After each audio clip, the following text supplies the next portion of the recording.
तो गाइस ये हमारे पास ROM 5 वर्जन 1 आया है, तो इसको स्टार्टिंग का प्रॉब्लम है। तो थोड़ी देर में हम इसका प्रॉब्लम क्या हुआ है तो देखेंगे।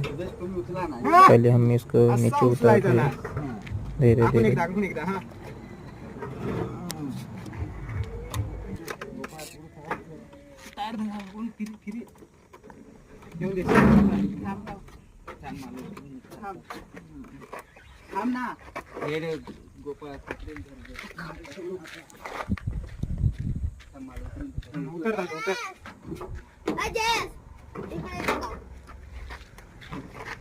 हळूहळू घ्या, ब्रेक दाबत घे रे. ब्रेक नाही जा लाग. ब्रेक दाब थोडा. पक्का धर जा तुम्ही रे तुझ्या. थोडा खतम. पण सायकल